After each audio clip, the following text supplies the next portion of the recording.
Hi hello வணக்கம் மக்களே, welcome back to my channel. இன்றைக்கி ஒரு சூப்பரான ஹாரர் படத்தோட எக்ஸ்ப்ளனேஷன் தான் பார்க்க போகிறோம். இந்த படத்தோட பேர் டோர். வாங்க டைம் வேஸ்ட் பண்ணாமல் நம்ம கதைக்குள்ளே போகலாம்.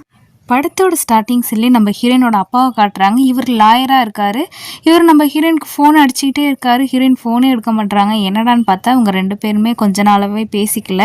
ஹீரோயின் அவங்க அப்பா கூட பேசாததுக்கு காரணம் என்னன்னு பார்த்தீங்கன்னா, அவங்க அப்பா சீக்கிரம் மேரேஜ் பண்ணிக்கோன்னு ஃபோர்ஸ் பண்ணுறனால அவங்க பேசாமலே இருந்திருப்பாங்க, காலையும் எடுக்காமல் இருந்திருப்பாங்க. சரி, என்ன ஹீரோயினோட அப்பாவோ சரி ஆஃபீஸை பூட்டிட்டு வீட்டுக்கு கிளம்பலான்னு சொல்லிட்டு வண்டியில் பூட்டி கிளம்பி வந்துட்டு இருக்காரு. திடீர்னு பார்த்தா அவர் முன்னாடி ஒரு உருவம் கருப்பாக வந்து நிற்கிது. அவர் டக்குன்னு பயந்துடுறாரு. அதுக்கப்புறம் அவரோட பாடி கொஞ்சம் கொஞ்சமாக ஃப்ரீஸ் ஆகுது. ஆப்போசிட்டில் வந்த லாரி வேற அவரை இடித்து ஸ்பாட்லேயே அவுட் ஆகிட்டாரு. ஹீரோனோட அப்பா இறந்து கிட்டத்தட்ட 3 months ஆயிடுச்சு. இன்னும் அவங்களால அதுலேருந்து வெளில வர முடியல. அவங்களுக்குள்ள ஒரு குற்ற உணர்ச்சி, நம்ம அப்பா கூட பேசாமல் இருந்துட்டோமே, கடைசி நாள் அவ்வளோ கால் பண்ணாரு, அதை கூட எடுக்கலேன்னு சொல்லிட்டு ரொம்பவே அப்செட்டாக இருக்காங்க. ஹீரோயினுக்கு ஒரு தங்கச்சியும் கூட அவங்க அம்மா வந்து தேத்துறாங்க. ஏண்டி எங்களுக்கெல்லாம் கவலை இல்லையா, உனக்கு மட்டும்தான் கவலை இருக்கா அப்படின்னு சொல்லிட்டு எவ்வளோ பேசி தேத்துனாலும் ஹீரோயினால் அதுலேருந்து வெளில கூட வர முடியல. அது மட்டும் இல்லாமல் ஹீரோயின் வந்து அவங்க அம்மாவுக்கும் அப்பாவுக்கும் காமனான ஒரு ஃப்ரெண்டு இருப்பாங்க. அவரோட கம்பெனியில் இவங்க ஆர்கிடெக்டாக ஒர்க் பண்ணிட்டு இருப்பாங்க. இப்போ வேற அப்பா இறந்ததுக்கப்புறம் 3 மாசமா வேலைக்கும் வேற போகலையா, அதனால ஓனர் நேராக வீட்டுக்கே வந்துடுறாரு. ஸோ வீட்டில் எல்லார்ட்டையும் நல்லா விசாரிச்சுட்டு ஹீரோயின்ட்டையும் இப்படியே இருந்தால் என்னம்மா ஆகுறது, வாமா அப்படின்னு சொல்லி கூப்பிட ஹீரோயினும் சரின்னு மனசை மாற்றி ஒத்துக்கிட்டு சென்னை கிளம்பிட்டு இருக்காங்க. ஹீரோயினுக்காக ஒரு காரு டிரைவருமே கொடுத்துருக்காங்க. அதே கம்பெனி சார்பாகவும் ஒரு ஹோமும் அரேஞ்ச் பண்ணி கொடுத்துருக்காங்க. அது வந்து ஷேரிங் ஹவுஸ் மாதிரி. ஆல்ரெடி இவங்களோட ரூம்மேட்டாக ஒரு பொண்ணு அந்த வீட்டில் தங்கியிருக்கா. அந்த பொண்ணு முகம் கொடுத்து கூட ஹீரோயின் கிட்ட பேச மாட்டா. வந்தோடனே கண்டுக்காம கதவை திறந்து விட்டு அவர் ரூமுக்கு போயிடுறா. அப்புறம் ஹீரோயினும் அடுத்த நாள் எப்போதும் போல் கிளம்பி ஆஃபீஸ்க்கு போகிறாங்க. ஆஃபீஸில் மீட்டிங்லாம் அட்டன் பண்ணிகிட்டு இருக்காங்க. இப்போ இவங்க கம்பெனியில் என்ன ப்ராஜெக்ட் போயிட்டுருக்குன்னா, ரொம்ப வருஷத்துக்கு முன்னாடி ஒரு பழைய வீடாக இருந்தது. பக்கத்துலேயே ஒரு கோயிலும் இருந்துச்சு. அந்த வீட்டையும் கோயிலையும் இடிச்சுட்டு அங்கே ஒரு அப்பார்ட்மெண்ட் பில்ட் பண்ணிகிட்டு இருக்காங்க. இடித்த கோயிலுக்கு பதிலாக அங்கே இன்னொரு கோயிலும் கட்டலான்னு சொல்லி பிளான் பண்ணியிருக்காங்க. அந்த கோயிலோட டிசைன் தான் ஹீரோயின் இப்போ வரைஞ்சி கொடுத்துட்ருக்காங்க. ஹீரோனோட ஆஃபீஸில் வேலை பார்க்குற ஹீரோயினோட ஃப்ரெண்டு ஒருத்தர் கான்ட்ராக்டரோட மீட்டிங் இருக்குது, எனக்கு அர்ஜென்ட்டாக ஒரு வேலை இருக்கனால எனக்கு பதிலாக நீ போய் அட்டன் பண்ணிட்டு வாயேன்னு கேட்கவும், சரி என்ன ஹீரோயின்னு வேறு வழி இல்லாமல் நான் போய் மீட்டிங் அட்டன் பண்ணிட்டு வரேன்னு சொல்லிட்டு டிரைவரை கூப்பிட்டுட்டு கிளம்புறாங்க. அங்கே போய் கான்ட்ராக்டர்கிட்ட பேசிக்கிட்டு இருக்காங்க. என்னாச்சு சார் அப்படின்னு கேட்கும்போது, நம்ம இந்த பில்டிங்க்கு பிளான் போட்ட எஸ்டிமேஷனை விட ரேட்டு ரொம்ப அதிகமாகிடுச்சுமா, அது இப்படியே போனால் எனக்கு லாஸ்ட்டில் தான் ஆகும், ஓனர்கிட்ட பேசி கொஞ்சம் என்னான்னு ரெடி பண்ணுங்கன்னு கேட்கவும், சரி சார் நான் என்னான்னு பேசிக்கிட்டு இருக்கும்போதே அந்த பில்டிங்கோட உச்சிலேருந்து ஒருத்தர் ஒரு மாதிரியாக ரியாக்ட் பண்ணி அவரே குதித்து சூசைட் பண்ணிக்கிறாரு. ஹீரோயின் இதை பார்த்து பயந்து போயிடுறாங்க. அந்த கான்ட்ராக்டரோ இது 5வது ஆக்சிடெண்ட்டுமா, இந்த செலவை கூட நான் தான் பார்க்குறேன் அப்படின்னு சொல்கிறாங்க. அது மட்டும் இல்லாமல் இப்போ நாங்கள் போலீஸ்க்கு இன்ஃபார்ம் பண்ணிடுவோம், போலீஸ் வர நேரத்தில் நீங்கள் இருக்க வேணாம், சீக்கிரம் கிளம்புங்க, கார் டிரைவர் வெயிட் பண்ணுறாரான்னு கேட்க, இல்லை சார் கார் டிரைவர் அவரோட ஒய்ஃப்க்கு டெலிவரி பெயின் வந்துருச்சுன்னு சொல்லிட்டு வீட்டுக்கு போயிட்டாரு, நான் பார்த்துக்கிறேன் சார், என் ஃப்ரெண்டுக்கு ஃபோன் பண்ணி வர சொல்லியிருக்கேன், அவங்க அழைச்சிட்டு போயிடுவாங்கன்னு ஹீரோயின் சொல்கிறாங்க. கான்ட்ராக்டருமே இல்லை மேடம் போலீஸ் வரப்போ நீங்கள் இருக்க வேணாம், அதனால் பக்கத்தில் ஒரு பஸ் ஸ்டாண்ட் இருக்குது, அங்கே வேணால் போய் வெயிட் பண்ணுங்கன்னு சொல்ல, சரி என்ன ஹீரோயினும் அப்படியே பக்கத்தில் இருக்க பஸ் ஸ்டாண்டில் ஃப்ரெண்டு வர வரைக்குமே வெயிட் பண்ணலான்னு நினைக்கிறாங்க. ஹீரோயினுக்கு சென்னையில் ஒரு ஃப்ரெண்டு இருக்காங்க, அவங்க மீடியாவில் தான் ஒர்க் பண்ணிகிட்டு இருக்காங்க. ஹீரோயின் தான் இந்த மாதிரி கேப் டிரைவர் அவசரமாக ஏதோ ஃபேமிலி ப்ராப்ளம்னு போயிட்டாரு, நீ வந்து பிக்கப் பண்ணிக்கோ அப்படின்னு சொல்லிட்டு ஹீரோயின் அந்த ஓல்டு பஸ் ஸ்டாண்டில் வெயிட் பண்ணிகிட்டு இருக்காங்க. ஹீரோயினும் சுற்றி முற்றியும் பார்த்துக்கிட்டு இருக்காங்க, யாரையுமே காணோம். மறுபடியும் ஃப்ரெண்டுக்கு ஃபோன் அடிக்கிறாங்க, இங்கே யாருமே இல்லடி சீக்கிரம் வாடி பயமாக இருக்குன்னு சொல்கிறாங்க. இன்னும் 5 நிமிஷத்தில் வந்துடுவேன் ஹீரோயின் ஒரு ஃப்ரெண்டும் சொல்லிகிட்டு இருக்காங்க. திடீர்னு பார்த்தா அழுவுற சவுண்டு, யாரா அது அழுவுறான்னு சொல்லிட்டு ஹீரோயின் திரும்பி பார்த்தா ஒரு லேடி தலைவரி கோலமாக உட்காந்து அழுதுகிட்டு இருக்காங்க. ஹீரோயினுமே கொஞ்சம் கொஞ்சமாக கிட்ட போய் கூப்பிடலான்னு பார்த்தா அதுக்குள்ளே அங்கே ஒரு போலீஸ் ஆஃபீஸர் வந்துடுறாரு. இன்னும் அன்டயத்தில் நைட்டில் இங்கே தனியாக உட்காந்துருக்கீங்கன்னு கேட்கும்போது ஹீரோயினும் இல்லை சார் என் ஃப்ரெண்டுக்கு ஃபோன் பண்ணி வர சொல்லியிருக்கேன், அவங்க வந்துடுவாங்க, அதுக்காக வெயிட் பண்ணிகிட்டு இருக்கேன்னு சொல்ல, அன்டயத்துலலாம் இந்த மாதிரி தனியாக இருக்கக்கூடாதுமா, நான் வேணால் வெயிட் பண்ணுறேன்னு அந்த போலீஸ் ஆஃபீஸர் பேசிகிட்டு இருக்கப்போ ஹீரோயினோட ஃப்ரெண்டு வந்துடுறாங்க. அதுக்கப்புறம் ஹீரோயினும் ஃப்ரெண்டும் நேராக வீட்டுக்கு வந்துடுறாங்க. ஹீரோயினோட ஃப்ரெண்டு வீட்டில் ட்ராப் பண்ணிவிட்டு அவங்களும் போயிடுறாங்க. இங்கே ரூம்மேட்டு வந்தால் முகம் கொடுத்து கூட பேச மாட்டேறா. இந்த மாதிரி அன்டயத்துலலாம் வந்து என்னை டிஸ்டர்ப் பண்ணாதீங்க, உங்களுக்கு ஒரு டூப்ளிகேட் கீ நாளைக்கே ரெடி பண்ணி கொடுத்துட்றேன், உங்களுக்குலாம் கதவை திறந்து விட்டுட்டுலாம் என்னால் இருக்க முடியாதுன்னு சொல்லிட்டு கோவமாக பேசிட்டு போயிடுறாங்க. ஹீரோயின் எவ்வளோ தான் அவங்க கூட நல்லா பழக ட்ரை பண்ணாலும் அவங்க முகம் கொடுத்து கூட பேச மாட்டுறாங்க. இதில் ஹீரோயின் கொஞ்சம் கவலையாகவும் இருக்குது. ஹீரோயின் அடுத்த நாள் எப்போதும் போல் கிளம்பி ஆஃபீஸ்க்கு போகிறாங்க. இப்போ ஒரு ஆக்சிடென்ட் நடந்துகிட்டு இருந்துச்சு இல்லையா, நேற்று கூட ஒருத்தர் இறந்து போனார், அந்த பில்டிங்கோட கன்ஸ்ட்ரக்ஷனை பற்றி தான் பிளான் போட்டு பேசிக்கிட்டு இருக்காங்க. அப்போ ஹீரோயினுக்கு மட்டும் கண்ணுக்கு தெரியுது ஒரு உருவம். என்னடான்னு ஹீரோயினும் உத்து பார்க்குறாங்க. பார்த்தா ஸ்கூல் யூனிஃபார்ம் போட்ட ஒரு பொண்ணு. முகம்லாம் பயங்கர காயமாக இருக்குது. ஹீரோயின் கிட்ட ஏதோ சொல்ல ட்ரை பண்ணுறா. ஆனால் ஹீரோயினுக்கு புரிய மாட்டுது. ஆனால் அந்த உருவம் ஹீரோயினுக்கு மட்டும்தான் தெரியுது, இது யாருக்கும் தெரில. ஹீரோயினும் ஒருவேளை நமக்கு தான் ரொம்ப ஸ்ட்ரெஸ்னால இந்த மாதிரி இருக்குமோ அப்படின்னு சொல்லிட்டு நம்ம இமேஜினேஷனாக தான் இருக்கும்னு சொல்லிட்டு அவங்க பெருசாக எதுவும் கண்டுக்கல. எப்போதும் போல் ஆஃபீஸை முடிச்சுட்டு ரூம்க்கு வராங்க. ரூம்க்கு அந்த ஹீரோயின் இன்றைக்கி நம்மளே சமைக்கலாமேன்னு சொல்லிட்டு சரி மேலே இருக்க அந்த பொண்ணுக்கும் சேர்த்து சமைச்சிடலான்னு அந்த பொண்ணு ரூமை போய் தட்டுறாங்க. உங்களுக்கு நான் டின்னர் சேர்த்து சமைக்கவான்னு சொல்லிட்டு, அதெல்லாம் வேணாம், தேவையில்லாமல் என் ரூமுக்கு நீங்கள் வர வேலையெல்லாம் வச்சுக்காதீங்கன்னு அந்த பொண்ணு சொன்னோன்னே ஹீரோயினும் அப்செட்டாக சேர்ந்து கீழே வந்து அவங்களுக்கு மட்டும் சமைச்சிக்கிட்டு இருக்காங்க. சமைச்சிக்கிட்டு இருக்கும்போது திடீர்னு கரண்ட் போயிடுது. உள்ளே கரண்ட் போனோடனே உள்ளே ஏதோ நடமாட்டம் இருக்குது. யாராக இருக்கும், ஒருவேளை மேலே இருக்க பொண்ணு தான் கீழே வந்து தண்ணி குடிக்க வந்திருப்பாளுன்னு சொல்லிட்டு ஹீரோயினும் ஃபோன் டார்ச்சை வச்சு சுற்றியும் முற்றியும் பார்த்துக்கிட்டு இருக்காங்க. சரின்னு கொஞ்சம் நேரத்துலேயே கரண்ட்டும் வந்துடுது. ஹீரோயின் ஒன்றும் பெருசாக எதையுமே கண்டுக்கல, விட்டுடுறாங்க. ஹீரோயினும் கரண்ட் வந்தாலும் சமைச்சு சாப்பிட்டுட்டு ரூமில் போய் தூங்குறாங்க. தூங்கும்போது அவங்களுக்கு கனவுல அமானுஷ்யமாக நிறைய என்னென்னமோ வருது. ஒரு ஸ்கூல் பொண்ணு, ஒரு அம்மா, அப்புறம் இறந்து பொண்ணு, நம்ம ஹீரோயினோட அப்பான்னு 3 பேர் கனவுல வராங்க.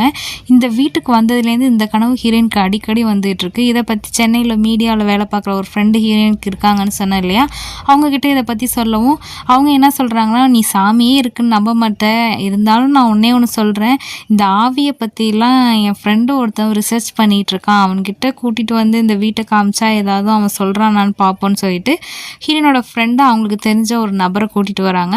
அவரும் வீடை ஃபுல்லாக சுற்றி பார்க்குறாரு, ஒவ்வொரு ரூம்குள்ளேயும் பார்க்குறாரு. அந்த டெம்பரேச்சர்னு ஒன்று இருக்கும் பார்த்தீங்களா, அந்த ஆவி பூதம்லாம் இருந்தால் இருக்க டெம்பரேச்சரை விட ரொம்ப கூலிங்காக இருக்கும்னு சொல்லுவாங்க, அதை அவர் ஃபீல் பண்ணுறாரு. அது மட்டும் இல்லாமல் ஹீரோயினுக்கு பின்னாடியே 2 ஆவிங்க நிற்கிறதே அவர் கண்ணுக்கு தெரியுது. ஆனால் ஹீரோயின் கிட்ட இதை எதையுமே அவர் சொல்லலை, எல்லாத்தையுமே மறைச்சிடுறாரு. இங்கே எந்த பிரச்சனையுமே இல்லை, பயப்படுற மாதிரி இல்லை அப்படின்றாரு. அது மட்டும் இல்லாமல் உங்களுக்கு எப்பயிலேருந்து இந்த மாதிரி அமானுஷ்யமான கனவுகள்லாம் வர ஆரம்பிச்சிச்சின்னு கேட்க, இந்த மாதிரி நான் அன்றைக்கி சைட்டுக்கு போனப்போ பஸ் ஸ்டாண்டில் ஒரு பொண்ணு அழுதுகிட்டு இருந்தா, அப்போ அந்த பொண்ணை பார்த்தேன், அதுக்கப்புறம் அந்த பொண்ணு என் கனவுல அடிக்கடி வர மாதிரி இருக்குது, அதுக்கப்புறம் ஒரு ஸ்கூல் பொண்ணு என் கனவுல வந்துக்கிட்டே இருக்காங்கன்னு சொல்ல, நம்ம அந்த பஸ் ஸ்டாண்டை போய் விசிட் பண்ணலாமான்னு சொல்லிட்டு ஹீரோயின் அவங்க ஃப்ரெண்டு அப்புறம் இந்த ஆவிங்களை பற்றிலாம் ரிசர்ச் பண்ணுவார் பார்த்தீங்களா, அவர் 3 பேரும் போய் அந்த பஸ் ஸ்டாண்டை பார்க்குறாங்க. ஹீரோயின் அந்த பஸ் ஸ்டாண்டை பார்த்துட்டு, இந்த பஸ் ஸ்டாண்டில் நான் அன்றைக்கி வெயிட் பண்ணால் அது இது இல்லை வேறு மாதிரிலாம் இருந்துச்சு, அது ரொம்ப பழசால இருந்துச்சுன்னு சொல்ல, ஹீரோனோட ஃப்ரெண்டோ இல்லடி நாங்கள் அன்றைக்கி இந்த பஸ் ஸ்டாண்டில் தான் உன்னை வந்து பிக்கப் பண்ணிட்டு போனோன்னு சொல்ல, ஹீரோயின் ஒத்துக்கவே மாட்டுறாங்க. அப்படி எப்படி என் கண்ணுக்கு மட்டும் அது வேறு மாதிரியாக இருந்திருக்கும் அப்படின்னு சொல்ல ஹீரோனுக்கு டவுட்டு. ஏன்னா அந்த பஸ் ஸ்டாண்டே இப்போ ஒரு கன்ஸ்ட்ரக்ஷன் ஒர்க் நடந்துகிட்டு இருக்கு இல்லையா, கிட்டத்தட்ட 6 சூசைட்க்கு மேலே அந்த பில்டிங்கில் நடந்திருக்கு. ஸோ இதுக்கும் அதுக்கும் ஏதாவது சம்மந்தம் இருக்குமா, ஒருவேளை இந்த ரோட்டில் யாராவது ஆக்சிடெண்ட்டில் இறந்துருப்பாங்களா, அந்த மாதிரி ஏதாவது விசாரிக்க முடிஞ்சால் ட்ரை பண்ணடின்னு சொல்ல, ஹீரோனோட ஃப்ரெண்டுக்கு ஒரு போலீஸ் ஆஃபீஸர் தெரிஞ்சவங்க இருப்பாங்க, அவர்கிட்ட போய் இந்த ரோட்டில் இதுக்கு முன்னாடி ஏதாவது ஆக்சிடென்ட் நடந்திருக்கான்னு கொஞ்சம் விசாரித்து சொல்கிறீங்களா சார், ஏதாவது லேடி இறந்து போயிருக்காங்களான்னு கேட்க, அந்த போலீஸ் ஆஃபீஸரும் அவரோட ஃபைல்லாம் எடுத்து செக் பண்ணி பார்க்குறாரு. அங்கே எதுவும் லேடிலாம் இறந்து போகல, ரொம்ப வருஷத்துக்கு முன்னாடி ஒரு அண்ணன் தம்பிங்க 2 பேர் ஆக்சிடெண்ட்டில் இறந்து போயிருக்காங்க. அவங்க 2 பேரையும் இறந்து போனதை பார்த்து அவங்களோட அண்ணன் அவருக்கும் ஹார்ட் அட்டாக் வந்து ஸ்பாட்லேயே இறந்து போயிருக்காரு, இது மட்டும்தான் ஃபைலில் இருக்குது அப்படின்னு போலீஸ் ஆஃபீஸரும் சொல்கிறாங்க. ஹீரோயின் என்ன நினைக்கிறாங்கன்னா, அந்த ஆவியாக கண்ணுக்கு தெரியல லேடி வந்து ஏதோ கம்யூனிகேட் பண்ண ட்ரை பண்ணுறாங்க, அது என்னன்னு தெரிஞ்சுக்கணும்னு நினைக்கிறாங்க. இன்னொன்று வந்து அந்த லேடி எப்பெல்லாம் கனவுல வராங்களோ அப்போ நம்ம ஹீரோனோட அப்பாவோட ஆவியும் கனவுல வருது. ஸோ அப்பாவுக்கும் இந்த லேடிக்கும் ஏதோ ஒரு சம்மந்தம் இருக்குது, அதனால தான் 2 பேரும் சேர்ந்து கனவுல வராங்க. அந்த சின்ன பொண்ணு வேறு கனவுல வரா, இது என்னன்னு கண்டுபிடிச்சி ஆகணும்னு ஹீரோயின் வெறித்தனமாக இறங்கியிருக்காங்க வேலையில். அது மட்டும் இல்லாமல் இந்த கன்ஸ்ட்ரக்ஷன் நடக்கிற இடத்த சுற்றி தானே இந்த மாதிரிலாம் நடக்குது. ஸோ இந்த கன்ஸ்ட்ரக்ஷனோட ஓல்டு ஓனர் யாருன்னு செக் பண்ணலான்னு பார்க்குறாங்க.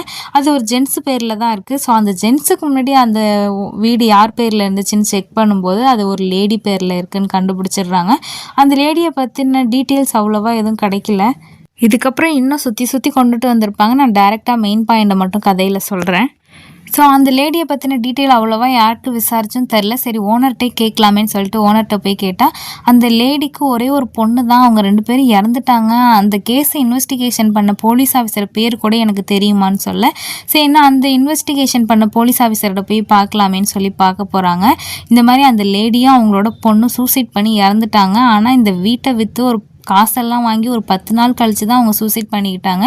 விசாரிக்கும் போது ஏதோ அஃபேர்ன்னு தான் தெரிய வந்துச்சு. அதுக்கப்புறம் நாங்கள் டீட்டெயிலாலாம் விசாரிக்கலாமா அப்படின்னு சொல்லி அவரும் கழட்டி விட்டுடுறாரு. சூசைட்னு சொல்கிறாங்க. அப்புறம் எப்படி இந்த அம்மா ஆவியாக வரும்? ஏதோ இந்த கொலையில் சம்மந்தம் இருக்குது, பிரச்சனை இருக்குது. அது மட்டும் இல்லாமல் நம்ம அப்பாவுக்கும் இது கூட ஏதோ லிங்க் இருக்குது, இதை கண்டே பிடிச்சாகணும், விடக்கூடாதுன்னு நினைக்கிறாங்க. சரி, அவங்க கூட அஃபேரில் இருந்ததா ஒரு ஜென்ஸ் பேர் சொல்கிறாங்களா, அவரை பற்றி டீட்டெயில் ஏதாவது தெரியுமா சார்னு கேட்கும்போது அதுக்கு அந்த போலீஸ் ஆஃபீஸரும் அந்த அம்மா கூட அஃபேரில் இருந்த பையன் வீட்டை விற்ற காசெல்லாம் எடுத்துக்கிட்டு ஓடி போயிட்டான். ஸோ அதனால தான் அவங்க 2 பேரும் சூசைட் பண்ணிக்கிட்டாங்க. அப்படி தப்பிச்சு ஓடினவனை நிறைய பணத்தோட போலீஸ் எங்கேயோ பிடிக்கவும் சந்தேகத்தின் பேரில் அவனை அரெஸ்ட் பண்ணி ஜெயிலில் வச்சுருந்தாங்க ஒரு 5 வருஷம். ஸோ அவன் ஜெயிலில் இருந்த அந்த இயர் சொல்கிறேன், நீங்கள் அவனோட ரூம்மேட்டாக அவனோட செல்மேட் யாராவது இருந்தால் நீங்கள் விசாரிச்சு என்னன்னு தெரிஞ்சுக்கோங்கன்னு சொல்ல ஹீரோயினும் மறுபடியும் போலீஸ் ஹெல்ப்பை போய் கேட்குறாங்க. அதே மாதிரி அந்த வருஷத்தில் அவன் கூட செல்மேட்டாக இருந்தது யாருன்னு சொல்லி அவனோட அட்ரஸை கண்டுபிடிச்சி போகிறாங்க. ஏன்னா இவங்க தேடி போன அந்த அஃபேரில் இருந்த ஆளோட அட்ரஸ் ஃபேக்காக இருக்குது. அதனால் செல்மேட்டோட அட்ரஸை கண்டுபிடிச்சி இவனை எப்படியாவது ஃபைன் பண்ணிடலான்னு போகிறாங்க. அதே மாதிரி செல்மேட்டையும் போய் பார்த்து பேசுகிறாங்க. செல்மேட் மூலியமாக இவரோட அட்ரஸ் கிடைக்கிது. போய் அவரையும் பார்த்து மீட் பண்ணி அன்றைக்கி என்ன தான் சார் நடந்தது, அந்த லேடிக்கும் அந்த குழந்தைக்கு என்ன ஆணுச்சுன்னு கேட்கும்போது அவர் இப்போ தாங்க ஃப்ளாஷ்பேக்லாம் சொல்கிறாரு. அவர் ஃப்ளாஷ்பேக்கு சொல்கிறதுக்கு முன்னாடி இதெல்லாம் கேட்குறியம்மா நீ யாருன்னு கேட்குறப்ப ஹீரோயின் அவங்க அப்பாவோட ஃபோட்டோ காமிச்சு இவங்க தான் என்னோட அப்பா ஒரு லாயராக இருந்தார், இறந்து போயிட்டார், அவரோட பொண்ணு தான் நான் சொல்ல. ஓ இவரோட பொண்ணு தான் நீயா அப்படின்னு சொல்கிறாரு. ஓ அப்போ ஹீரோயினோட அப்பாவுக்கும் இதுக்கும் சம்மந்தம் இருக்குன்னு நமக்கு தெரிஞ்சிருச்சு. ஸோ இவர் சொல்ல போகிற ஃப்ளாஷ்பேக்கில் தான் நமக்கு மீதி கதைங்க தெரிய போகுது. ஸோ ஒரு லேடியும் ஒரு பொண்ணும் இருந்தாங்க இல்லையா, அவங்களுக்கு ஹஸ்பண்ட் இல்லை, அவங்களுக்கு சொந்தமான ஒரு பெரிய ஏக்கரில் ஒரு பெரிய பில்டிங்கு, அந்த அந்த கட்டடத்துக்குள்ளே ஒரு கோயில்னு சொல்லிட்டு ஒரு பிரம்மாண்டமான வீட்டில் தான் வாழ்ந்து வந்துட்டு இருக்காங்க.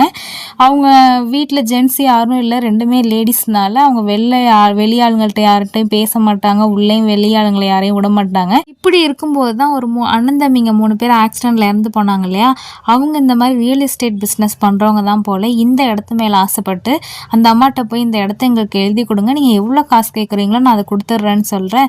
அந்த லேடியோ இல்லைங்க எங்களோட பூர்வீக கோயில் இங்கே இருக்குது, அந்த அம்மன் சக்தி வாய்ந்த அம்மன், இந்த எல்லையை விட்டு எங்களை வெளில போக விடாது, அதனால் நாங்கள் இந்த வீட்டையும் இடத்தையும் எங்கேயுமே விற்கிறதா இல்லைன்னு சொல்லிடுறாங்க. அப்படி இந்த 3 அண்ணன் தம்பிங்க விடாமல் துரத்தி வந்து டார்ச்சர் பண்ணியும் அவங்க முடியாதுன்னு திட்டி அனுப்பிடுறாங்க. சரி எப்படியாவது இந்த இடத்த வாங்கியே ஆகணுமேன்னு சொல்லிட்டு தான் வேற ஒரு ஆளை கூட்டிகிட்டு வந்தால் அந்த அம்மா கூட நீ எப்படியாவது பேசி பழகி ஃப்ரெண்டாகு அப்படின்னு சொல்லி இந்த அஃபேரில் இருந்தார் இல்லையா, அவர் பேர் நம்ம ராமனே வச்சுக்கலாம், ராமங்கிற நபரை அழைச்சிட்டு வந்து இந்த மாதிரி அந்த அம்மா கூட பேசி பழகி எங்களுக்கு இந்த மாதிரி இடத்த எங்கள் கைக்கு வர மாதிரி பண்ணுன்னு சொல்ல ஃபஸ்ட்டு இந்த ராமங்கிறவர் அந்த அம்மாவோட பொண்ணு இருக்கா பார்த்தீங்களா, அந்த பொண்ணு கூட தான் நல்லா பழகி பேசி ஃப்ரெண்ட் ஆகுறாரு. அந்த அம்மாவுக்குமே நம்ம பொண்ணு கூட ஒரு நல்லா பேசி பழகுறாருன்னு சொல்லிட்டு இவர் கொஞ்சம் கொஞ்சமாக பிடிக்க ஆரம்பிச்சிருது. அதுக்கப்புறம் 2 பேர் லவ் பண்ணவும் ஆரம்பிச்சிடுறாங்க. கல்யாணம் பண்ணிக்கலாங்கிற முடிவில் இருக்கும்போது தாங்க இந்த மாதிரி இந்த இடத்த வாங்குறதுக்காக ட்ரை பண்ண 3 பேர் செட் பண்ண ஆள் தான் இவன் தெரிய வருது. உன்னை எப்படி நம்பினே இப்படி ஏமாத்திட்டியடான்னு சொல்லி அவங்க அடிக்கும்போது அந்த 3 அண்ணன் தம்பிங்களும் வந்துடுறாங்க. இப்போ நீ இந்த பத்திரத்தில் இந்த இடத்துல சைன் போட்டு கொடுக்கலன்னா இந்த பையனுக்கும் உன் பொண்ணுக்கும் அஃபேர் இருந்துச்சுன்னு சொல்லிட்டு ஊர் ஃபுல்லாக சொல்லிடுவோம், அப்படி உன் பொண்ணோட மானம் தான் போகும் அப்படின்னு சொல்ல இவங்களும் வேறு வழி இல்லாமல் நான் சைன் போடுறேன்னு ஒத்துக்கிறாங்க. இருந்தாலும் விடாமல் அவங்க பொண்ணையும் அடித்து கொன்னுடுறாங்க, இந்த அம்மாவையும் கொன்னுடுறாங்க. இவங்களோட நோக்கம் அவங்கள கொல்லணும்னு கிடையாது, இந்த இடத்த எப்படியாவது வாங்கணுன்னு தான். அங்கே நடந்த தள்ளுமுள்ளு பிரச்சனையில் யதார்த்தமாக அந்த 2 டெத்தும் விழுந்திருக்கும். என்னடா பண்ணுறதுன்னு சொல்லும்போது தான் இவங்களுக்கு தெரிஞ்ச டாக்டர் மூலியமாக இதை சூசைடாக மாற்றி அனாதை பணத்தோடு சேர்த்து இவங்க 2 பேரையும் எரிச்சிருப்பாங்க. ஹீரோயினுமே சரி இதில் எங்கள் அப்பா எங்கே இன்வால்வ் ஆனார்னு கேட்கும்போது தான் நாங்கள் ரிஜிஸ்டர் பண்ண அப்போ பத்திரத்தில் எதுவும் வில்லங்க இருக்கான்னு சொல்லிட்டு நாங்கள் போன வக்கீல் தான் உங்கள் அப்பா. இதை பார்த்துட்டு அந்த அம்மா தான் சைன் போட்டிருக்காங்க, அவங்க அம்மாவுக்கு ஒரு மேஜர் பொண்ணு இருக்குது, அந்த பொண்ணு பத்திரத்தில் சைன் போடலேன்னு சொல்ல சார் அந்த பொண்ணு ஃபாரின் போயிடுச்சு, நீங்கள் கொஞ்சம் பார்த்து ஏதாவது ஏற்பாடு பண்ணிங்க தாங்க சார்னு சொல்லி தான் ஹீரோனோட அப்பா இந்த பத்திரத்தில் இருக்க வில்லங்கத்துக்கெல்லாம் சரி பண்ணி கொடுத்துருப்பாரு. ஸோ அதனால தான் பேய் ஹீரோயினோட அப்பாவை கொலை பண்ணியிருக்குன்னு தெரிய வருது. அது மட்டும் இல்லாமல் இவர் ராமங்கிறவர் இன்னொரு உண்மையும் சொல்கிறாங்க. என்ன சொல்கிறாருன்னா, அந்த 3 அண்ணன் தம்பி ஆக்சிடெண்ட்டில் இறந்து போனதான் நீ சொல்கிறீங்களம்மா, அது உண்மை கிடையாது, நாங்கள் அந்த அம்மா பொண்ணோட பாடியெல்லாம் டிஸ்போஸ் பண்ணிவிட்டு அனாதை பணத்தோடு எடிச்சிட்டு வீட்டை க்ளீன் பண்ணிவிட்டு பூட்டிட்டு வரலான்னு போனோம். வீட்டெல்லாம் க்ளீன் பண்ணியாச்சு. அப்போ அந்த அண்ணன் தம்பிங்க 3 பேரில் 2 பேருங்க பித்து பிடிச்ச மாதிரி நடந்து போனாங்க. திடீர்னு ஒரு ராலி அவங்க 2 பேர் மேலேயும் ஏற்றி கொண்டுருச்சு. நான் என்னாச்சு ஏதாச்சுன்னு பார்க்க போனேன்னா அந்த காம்பவுண்டோட எல்லையை விட்டு கொஞ்சம் தூரமாக போய் நின்றுட்டேன். அப்போ தாங்க அங்கே அங்கே பார்த்தேன். நாங்கள் கொன்ன அந்த அம்மா பேயாக வந்துச்சு, என்னையும் கொல்ல வந்தால் நான் அந்த எல்லையை விட்டு தாண்டி நின்றுட்டனால அந்த அம்மாவால் எல்லையிலேருந்து வர முடியல. அந்த பில்டிங்கில் அந்த கோயில் இருக்க வரைக்கும் அந்த ஆத்மாவால் வெளில வர முடியாது, அதனால தான் நான் தைரியமாக இருக்கேன்னு சொல்லும்போது தாங்க ஹீரோயின் இன்னொன்றுத்தையும் சொல்கிறாங்க. இந்த கோயிலை இடித்து கன்ஸ்ட்ரக்ஷன் ஒர்க் நடந்துகிட்டு இருக்குன்னு சொன்னோன்னே தாங்க இவருக்கு பயமே வருது. எங்கள் அப்பாவும் இறந்து போயிட்டாருன்னு சொன்னோன்னா அவருக்கு இன்னும் பயம் ஆகுது. ஆக்சுவலி அந்த பேய் ஹீரோயின் கண்ணு முன்னாடி வந்து தெரியவும் கனவுல வரத்துக்கு காரணமே இந்த ராமுங்கிறவரை ஹீரோயின் மூலியமாக கண்டுபிடிக்க தான். அதுக்கப்புறம் என்ன, பேய் இவனையும் அட்டாக் பண்ணி இவனையும் கொன்றுது. இதோட இந்த படமும் முடியுது. Thank you friend.